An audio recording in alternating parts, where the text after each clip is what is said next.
Okay. So here's how we make decisions about public funding.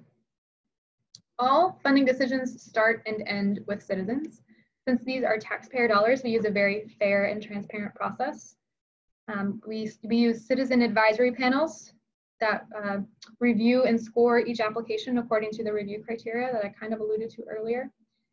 Then we meet together, those folks meet together at an online public meeting to discuss and finalize their recommendations for funding.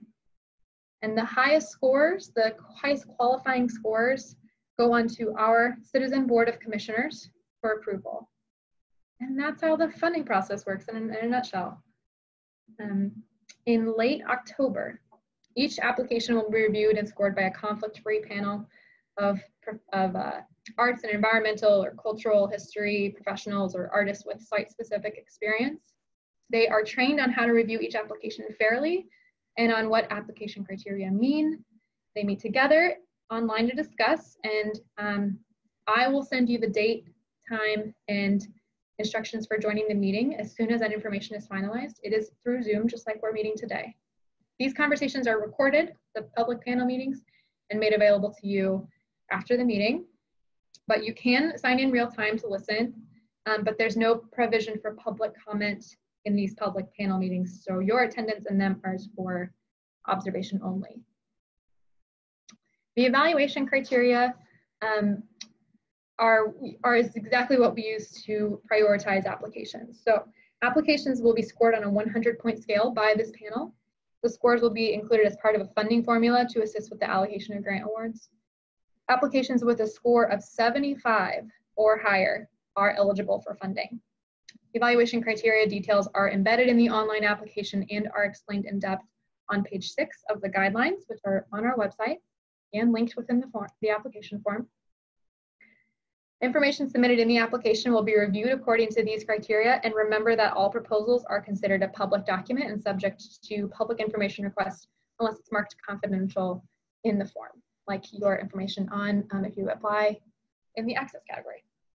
Financial need is not a consideration for funding. Applications are reviewed by these evaluation criteria only. We're looking for projects that have strong site partnerships and engagement with the site's uniqueness, those that provide an excellent opportunity for public benefit and participatory arts experiences, those that are thoughtfully planned and feasible, and those that provide high quality arts opportunities to the public. This is a competitive grant program. You are competing with each other based on these criteria. Like I mentioned earlier, once the panel takes place, applications with a score of 75 or above are eligible for funding. And then we look at how much funding is available across the state and move forward the highest scores that we can afford, basically, for the whole grant program. We have allocated a little over $200,000 for this program. In the last time that we funded, calendar year 2019, we funded 73 applications. It was about 85% of the applications. 49 of those funded were artists and 24 were organizations, so a total of 73. Okay.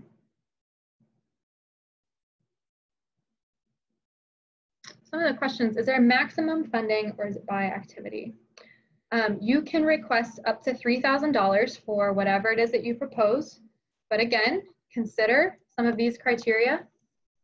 Make sure this is what we're going to be looking for in the end. We're not looking for the cheapest projects, we're looking for those that best fit this review criteria.